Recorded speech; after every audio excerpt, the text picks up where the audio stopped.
Assalamualaikum warahmatullahi wabarakatuh. Kita berjumpa kembali untuk melanjutkan video-video sebelumnya.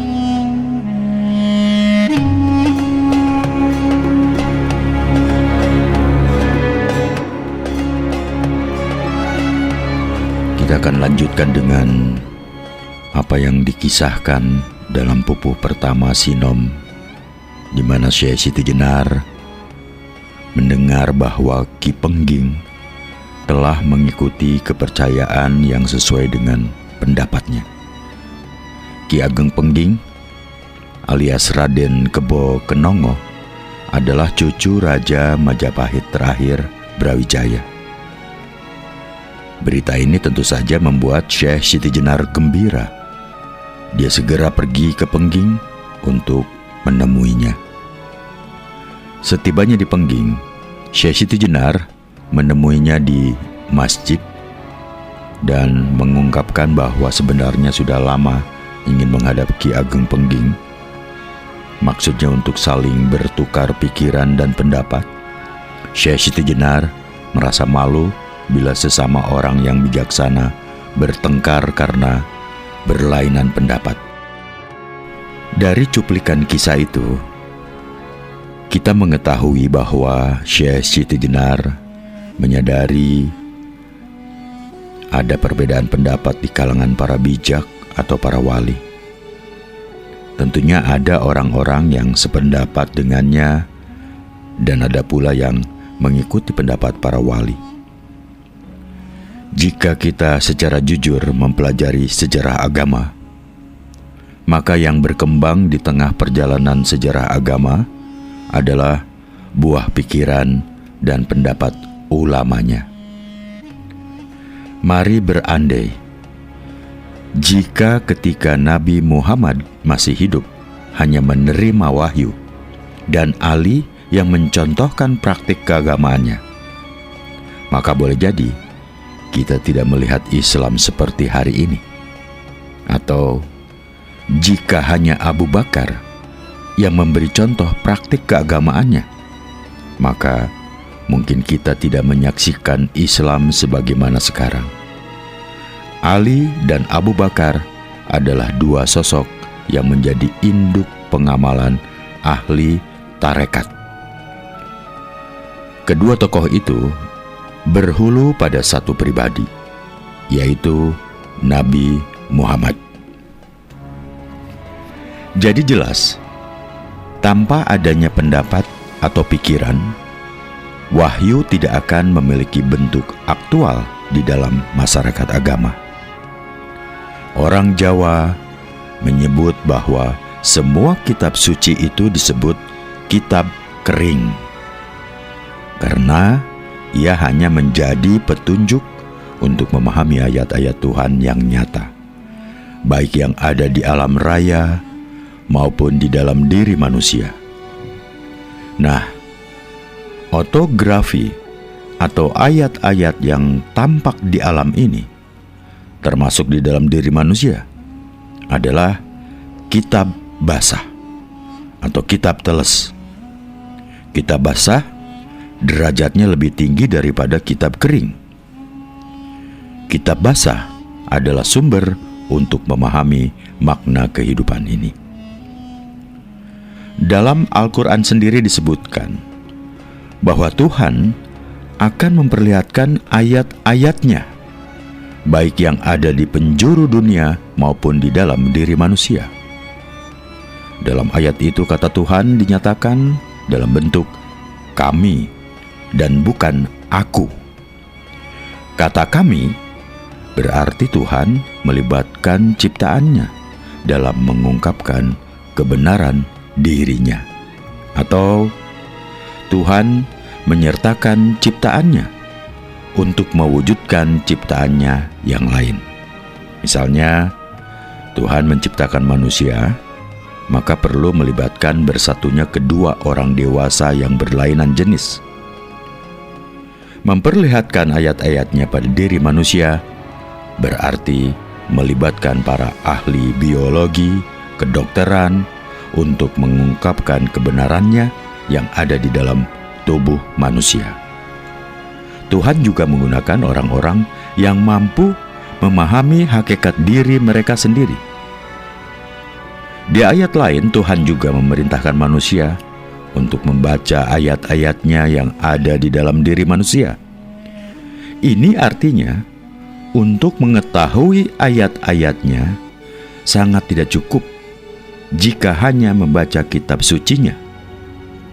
Kitab suci semata-mata tidak akan mengungkapkan kebenaran hidup manusia di tengah geografi dan lingkungan hidupnya. Untuk mengetahui kebenaran hidup dirinya, manusia harus membaca kitab suci sebagai langkah untuk masuk ke pemahaman yang lebih dalam, yaitu memahami ayat-ayatnya yang digelar di jagat raya ini. Syekh Siti Jenar adalah seorang yang cerdas dalam membaca kebenaran ayat-ayatnya. Banyak hal-hal yang ditulis oleh orang barat sekarang ini telah dikemukakannya 500 tahun yang lalu. Syekh Siti Jenar menyadari bahwa Al-Quran yang diturunkan kepada junjungan Nabi Muhammad telah dikembangkan dalam bentuk praktik-praktik Islam oleh para ulama dan wali. Karena itu, kalau toh ada perbedaan di antara para bijak dan wali, sebenarnya itu hanya perbedaan pendapat. Dan kenapa harus bertengkar? Bukankah Islam ini dikembangkan berdasarkan Al-Quran dan hadis? Benar, landasan pokok Islam adalah Al-Quran dan hadis. Apa yang disebut hadis sebenarnya adalah bentuk pemahaman Rasul terhadap Al-Quran.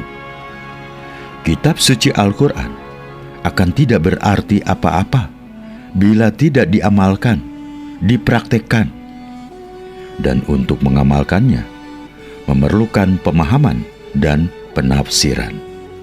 Nah, orang yang pertama kali menafsirkan Al-Quran agar diamalkan di suatu keadaan geografi dan lingkungan hidup syiar Islam adalah Nabi Muhammad, Rasul Allah. Sepeninggal Rasul, Islam menyebar keluar Jazirah Arab. Islam bersentuhan dengan budaya non-Islam yang sudah mapan, seperti budaya Romawi dan Persia.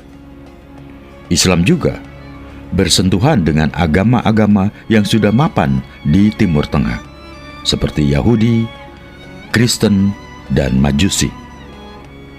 Karena itu, tidak lebih dari 1/4 abad dari masa Nabi, muncul berbagai pandangan dan aliran dalam agama Islam. Mula-mula perbedaan yang bersifat politis pada masa kekhalifahan Ali bin Abu Thalib, Khalifah Rasyidun yang keempat, yaitu Ahli Sunnah, Syiah, dan Khawarij. Lalu, 1 abad kemudian di kalangan Ahli Sunnah, muncul berbagai mazhab besar fikih seperti Hanafiyah, Malikiyah, Safiyah, dan Hambaliyah atau Hanabilah. Dari lingkungan kalam atau paham ketuhanan, muncul Mu'tazilah dan Asy'ariyah. Syiah juga mempunyai paham fikih dan teologinya sendiri. Dan di dalam Syiah pun ada mazhab-mazhab atau masing-masing terus berkembang. Apa artinya semua itu? Artinya, setelah agama Islam meluas, berbagai pandangan dan penafsiran Al-Quran juga berkembang. Ulama-ulama dari berbagai kelompok Islam berusaha memahamkan isi Al-Quran yang sesuai dengan zaman dan lingkungan masyarakatnya. Bagi Syekh Siti Jenar, praktek-praktek syariat Islam yang berkembang di masyarakat adalah buah pikiran dan pendapat ulama Islam. Memang, landasan pokok praktek-praktek itu adalah Al-Quran. Tetapi bentuk penerapannya di suatu daerah atau komunitas Islam adalah hasil pikiran ulama Islam. Dan sekarang ini pun kita bisa menyaksikan bagaimana awal puasa Ramadan dapat berbeda walaupun berada dalam batas geografi yang sama. Hari Raya Idul Fitri pun berbeda. Bentuk gerakan tertentu dalam sholat pun berbeda. Agar tidak terjadi pertikaian akibat perbedaan pendapat, ulama Islam menegaskan bahwa itu hanyalah khilafiyah, sesuatu yang diperselisihkan kebenarannya. Yang lebih lunak menyebutkan bahwa perbedaan itu hanya masalah furu'iyah, cabang, dan bukan masalah pokok. Jadi tidak perlu dipertengkarkan.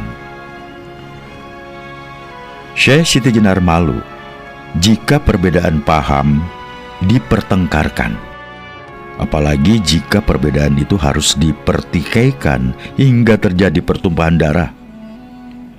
Perbedaan adalah rahmat bila orang-orang yang berbeda pendapat itu telah tercerahkan. Jika kesadaran telah tumbuh, perbedaan paham itu hanyalah masalah pribadi. Ya, masalah pribadi. Perbedaan timbul karena adanya perbedaan cara memandang sesuatu yang diperselisihkan itu. Namun, sering perbedaan itu dikemas dalam bentuk politik atau kekuasaan. Golongan yang kuat ingin melindas orang-orang yang pendapatnya berseberangan. Bagi Syekh Siti Jenar, di dunia ini semuanya manusia adalah sama. Mereka semua mengalami suka dan duka, menderita sakit dan duka nestapa, tidak ada bedanya satu dengan yang lain. Dan Syekh Siti Jenar hanya setia pada satu hal saja, yaitu Gusti Zat Maulana, Tuhan yang Maha Pelindung. Untuk itu, para wali yang berbeda pendapat dengan Syekh Siti Jenar diminta tidak mengganggu urusan sesamanya. Bagi Syekh Siti Jenar, perbedaan pendapat atau pandangan tidak sepatutnya diangkat ke tingkat perseteruan. Tidak perlu ada korban timbul karena perbedaan pendapat. Bukankah setiap orang berhak untuk berpegangan pada pendapat yang paling cocok dengan kehidupannya? Setiap orang memiliki rasa suka dan duka. Seseorang mengikuti suatu pendapat adalah untuk membangkitkan rasa bahagia dalam dirinya dan menghilangkan rasa duka yang ada. Yang penting pendapat itu tidak untuk mengganggu urusan orang. Pendapat adalah hasil pemahaman seseorang terhadap sesuatu. Karena itu, pendapat tidak perlu dipaksakan kepada orang lain untuk menerimanya. Orang boleh bertukar pikiran, tetapi bukan untuk menjatuhkan yang lain. Bila mana orang bisa menerima perbedaan pendapat, maka dia adalah seorang demokrat. Jadi, 500 tahun lebih yang lalu, Syekh Siti Jenar telah memancangkan tonggak demokrasi di Nusantara ini. Hanya Tuhan Gusti Maulana yang patut diibadahi. Manusia tidak layak melakukan penguasaan terhadap yang lain. Lebih-lebih jika agama digunakan sebagai kedok untuk menguasai orang lain. Hal ini betul-betul ditantang olehnya. Tentu saja orang akan mempertahankan pendapatnya mati-matian bila pendapatnya disalahkan. Karena pendapat adalah bagian kehidupan seseorang. Pada waktu itu, Syekh Siti Jenar oleh para wali dianggap mempunyai pendapat yang tidak sesuai dengan pendapat umum. Pendapat Syekh Siti Jenar dipandang tidak sesuai dengan isi Al-Quran dan hadis. Para wali lain atau Syekh Siti Jenar sendiri adalah salah satu wali 9, merasa kehilangan pengaruhnya karena adanya ajaran Syekh Siti Jenar. Karena itu para wali yang erat hubungannya dengan Sultan Demak berusaha menghentikan Syekh Siti Jenar. Para wali menuduh dia telah mencemoohkan syariat Arab. Orang-orang yang belajar agama Islam pada Syekh Siti Jenar dipandang telah tersesat. Syekh Siti Jenar dipandang telah mengajarkan ilmu untuk menyingkap rahasia alam. Ilmu tersebut sebenarnya tidak dapat diajarkan kepada sembarang orang. Mengapa? Bila ilmu itu diajarkan kepada sembarang orang, maka rusaklah tatanan syariat agama yang telah ditetapkan di Kesultanan Demak Bintoro. Para wali merasa pekerjaannya menjadi sia-sia belaka. Syekh Siti Jenar dipandang membangkang kesultanan dengan kedok agama. Karena itu dia harus dihentikan untuk tidak mengajarkan ilmunya. Jika ia masih membangkang, maka ia akan dikenai hukuman yang berlaku, yaitu hukuman mati. Jadi, jelas sekali bahwa pandangan para wali bertolak belakang dengan pandangan Syekh Siti Jenar. Bagi Syekh Siti Jenar, pendapat adalah pendapat. Pendapat bukanlah realitas, tetapi hasil dari pemahaman terhadap sebuah realitas. Pendapat, opini, adalah hasil kesimpulan dari memahami suatu fakta atau ilmu. Artinya, untuk fakta atau pengetahuan yang sama, kesimpulan yang dihasilkan oleh dua orang atau lebih dapat berbeda, tergantung latar belakang, kecerdasan, dan kedalaman ilmu yang dimiliki orang yang mempelajarinya itu. Karena itu perbedaan pendapat tidak perlu dipertajam hingga timbul permusuhan. Rakyat harus diberikan kebebasan dalam memilih pendapat. Pendapat tidak boleh diseragamkan. Hal ini justru bertentangan dengan sifat alam yang penuh perbedaan. Selama pendapat itu tidak dimaksudkan untuk menimbulkan kriminalitas, untuk melakukan pemberontakan, maka pendapat yang berbeda di tengah masyarakat harus diberi tempat. Memang, suatu pendapat bila sudah diterima orang banyak akan menjadi suatu kepercayaan, dan sebuah kepercayaan akan mendasari perilaku pemeluknya. Tentu ada orang yang merasa bahagia dengan kepercayaannya, ada pula yang patuh kepada keyakinannya karena desakan lingkungannya. Yang berbahagia akan membenarkan kepercayaannya, sedangkan yang merasa tidak cocok dengan kepercayaannya itu akan memeganginya dengan terpaksa atau jika memungkinkan akan meninggalkannya. Ini adalah hal yang biasa dalam kehidupan. Ada cuplikan perdebatan antara Pangeran Tembayat dan Syekh Siti Jenar. Perdebatan itu ada di Pupuh 5 dan Danggula 23 hingga 24. Pangeran Tembayat mengatakan, ilmu yang saudara ajarkan itu telah diterima oleh orang muda yang masih bodoh. Sekarang banyak orang yang menerjang ketentraman negara karena mereka yakin wejangan saudara itu benar. Sekarang saya ingin tahu apa yang menjadi pegangan saudara sampai saudara mempunyai pendapat yang tidak sesuai dengan pendapat umum, yaitu yang berlandaskan Al-Quran atau hadis. Syekh Siti Jenar menjawab sambil sedikit tercengang, "Hah? Ternyata saudara terbelakang. Saudara menjadi wali tetapi tidak mengetahui tafsir. Saudara lebih baik menjadi budak saja, bergelandangan kemana saja boleh, asal hidup. Tetapi jika diminta untuk mati, sama sekali menolak. Padahal tuturmu rela menyerahkan nyawamu siang dan malam bila diminta oleh Tuhan. Jika demikian, saudara bohong. Jika ada pertengkaran, diminta nyawamu, saudara menolak. Nah, apa bedanya menjadi wali dan gelandangan tunawisma?"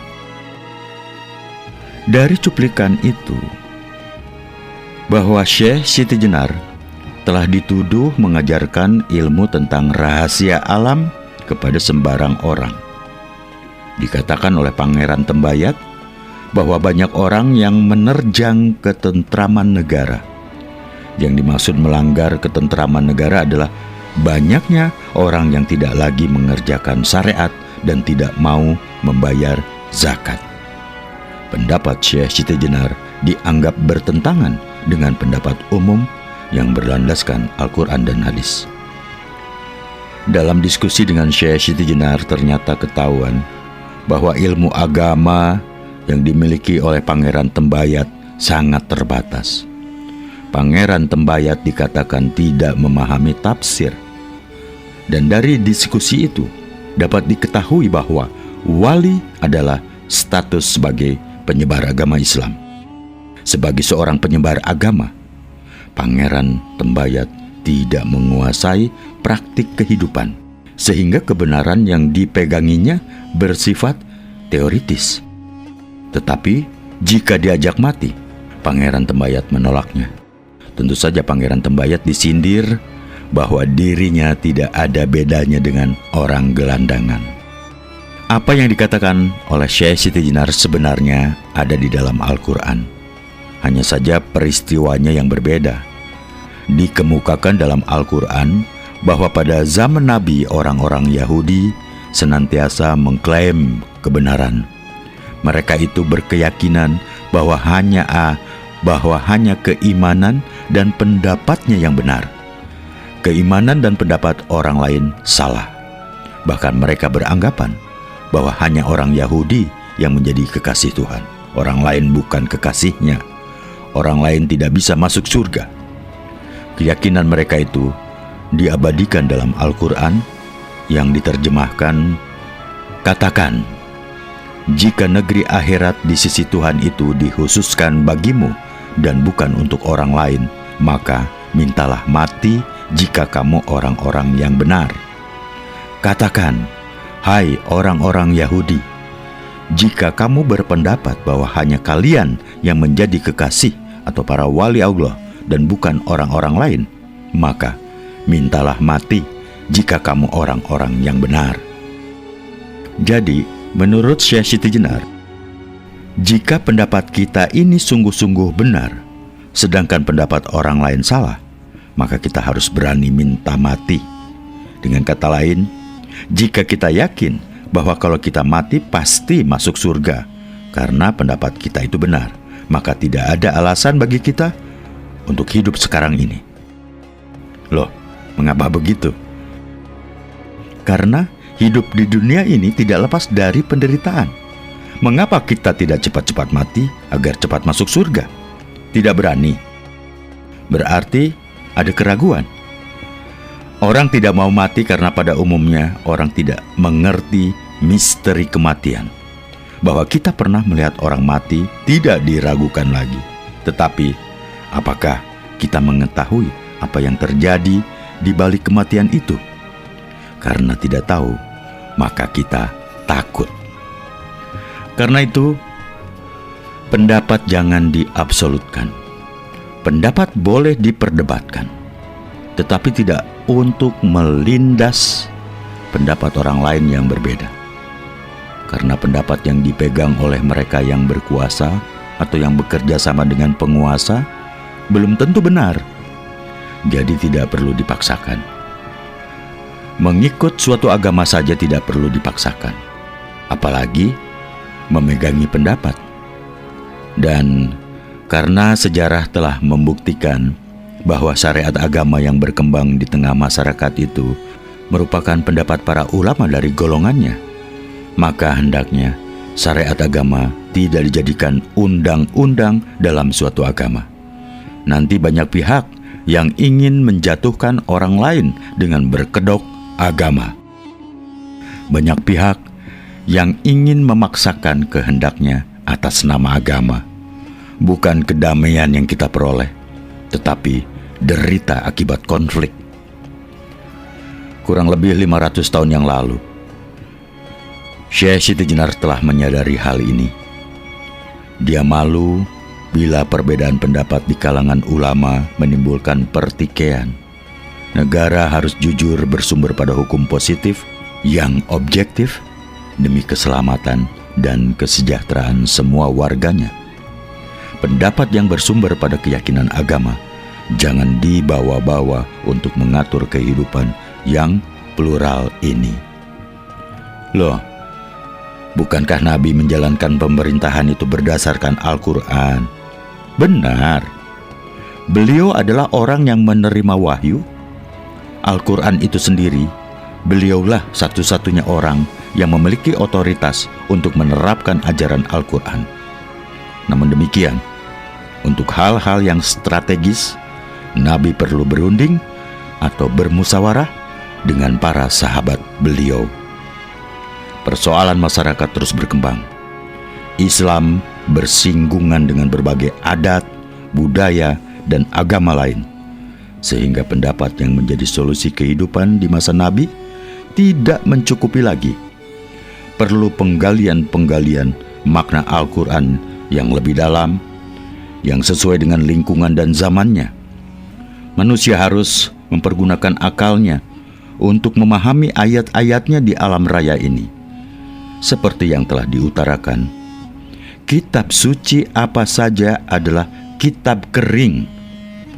Kitab itu akan tidak berarti apa-apa bila tidak dipahami sesuai dengan konteksnya. Memang kandungan kitab suci itu abadi, tetapi ia kering.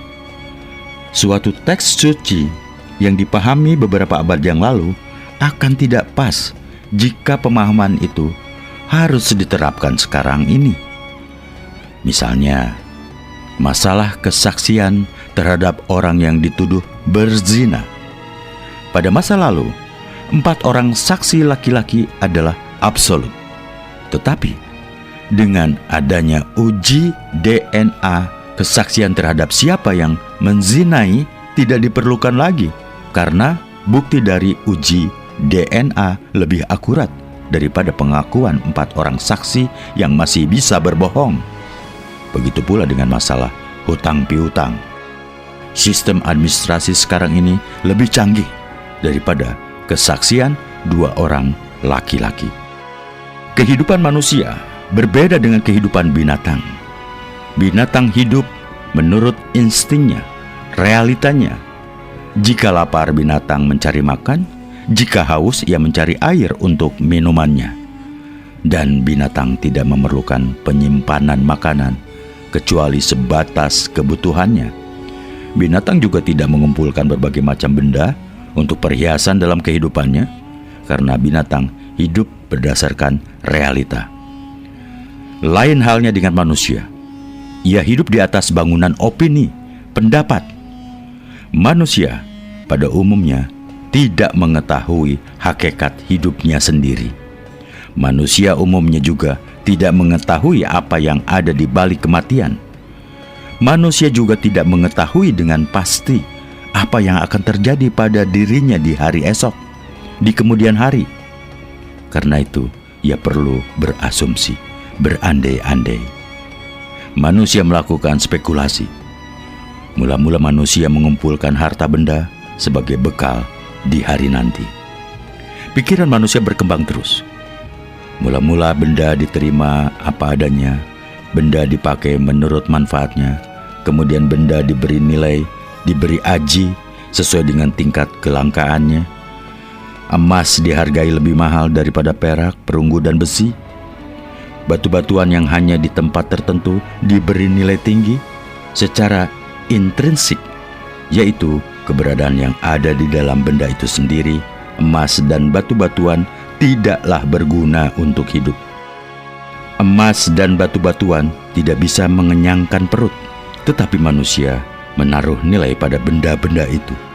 Manusia berpendapat, beropini bahwa emas, perak, mutiara, dan batu permata harus diberi nilai lebih tinggi daripada bahan makanan untuk satuan berat atau volume yang sama. Pendapat telah menjadi kebenaran. Mula-mula hanya ada kelompok orang yang berpendapat bahwa emas lebih bernilai daripada makanan, karena pendapat itu lahir dari kelompok orang yang berpengaruh. Maka lahirlah kepercayaan. Orang menjadi lebih percaya pada emas daripada makanan. Walaupun makananlah yang membuat orang bisa mempertahankan hidupnya, tetapi orang lebih percaya bisa hidup dengan sekilogram emas daripada sekilogram beras. Tetapi kitab suci kan bukan pendapat. Kitab suci kan wahyu dari Allah. Jadi ya tidak dapat disamakan dengan pendapat di antara sesama kita. Wahyu hanya diberikan kepada para nabi suci, sedangkan pendapat bisa lahir dari siapa saja. Nah, jangan bimbang dulu. Wahyu memang benar dari Allah. Wahyu dalam bentuk kitab suci hanya diberikan kepada nabi-nabi. Nabi menerima kitab suci itu dengan bahasa kaumnya, dan tentu saja sesuai dengan budaya dan konteksnya. Nabi perlu menjelaskan isi kitab suci itu sesuai dengan bahasa yang dapat dimengerti masyarakatnya. Nabi perlu bertafakur dan berpikir untuk dapat memahamkan ajaran yang dibawanya. Nabi perlu memberikan contoh yang kontekstual. Sepeninggal Nabi Muhammad, teks suci itu tidak berubah. Teks tersebut dijaga dan dipelihara dengan menggunakan bacaan standar, yaitu bacaan Quraisy. Teksnya abadi, tidak lekang oleh zaman. Di tempat tertentu, teks tersebut masih cocok dengan konteksnya. Tetapi di tempat lain atau di zaman yang berbeda, boleh jadi bunyi teks itu tidak kontekstual, tidak pas dengan persoalan yang ada. Pada periode Khalifah Umar bin Khattab, ayat yang mengizinkan tentara melakukan perampasan harta terhadap daerah yang ditaklukkan dianggap tidak sesuai lagi. Di zaman sekarang, semua negara yang mayoritas Islam penduduknya sudah turut serta meratifikasi, menyetujui undang-undang anti perbudakan. Artinya, perbudakan sudah tidak legal, tidak sah lagi di dunia ini. Kita tidak boleh menjadikan seseorang berstatus budak. Jadi kita tidak boleh memanfaatkan ayat tentang kebolehan menggauli budak. TKW tidak dapat dipandang sebagai budak. Pelarangan terhadap perbudakan adalah pendapat, tetapi pelarangan itu tidak lahir dari dorongan hawa nafsu. Pelarangan terhadap perbudakan merupakan salah satu esensi dari kitab suci. Ia lahir dari cita-cita mulia kemanusiaan. Undang-undang anti perbudakan itu memang lahir di PBB. Walaupun undang-undang itu bukan wahyu, tetapi dapat disetarakan dengan wahyu keabsahannya. Karena hakikat dari wahyu adalah kebenaran dan bukan ucapan yang lahir dari hawa nafsu. Nabi baru memang tidak diperlukan. Kitab suci baru pun tidak dibutuhkan. Tetapi pikiran yang jernih, pendapat bagi kemaslahatan umat tetap diperlukan. Persoalan yang dihadapi manusia tidak pernah berhenti. Problema lama hilang, problema baru muncul. Dulu wanita yang belum menopause tidak akan bisa menjalankan puasa Ramadan sebulan penuh karena ada halangan menstruasi, haid. Sedangkan sekarang dapat diatur dengan pil KB sehingga wanita dapat berpuasa sebulan penuh. Nah, perubahan kehidupan melahirkan pendapat baru. Ada pencangkokan organ tubuh, ada donor mata, ada donor darah. Semua itu memerlukan pendapat baru. Pendapat bagi keselamatan dan kemaslahatan umat, bukan pendapat untuk menyulitkan kehidupan umat. Berikan kemudahan dan jangan menyulitkan orang, kata sebuah hadis Nabi. Pendapat dapat menyamankan, tetapi ada juga pendapat yang membuat derita.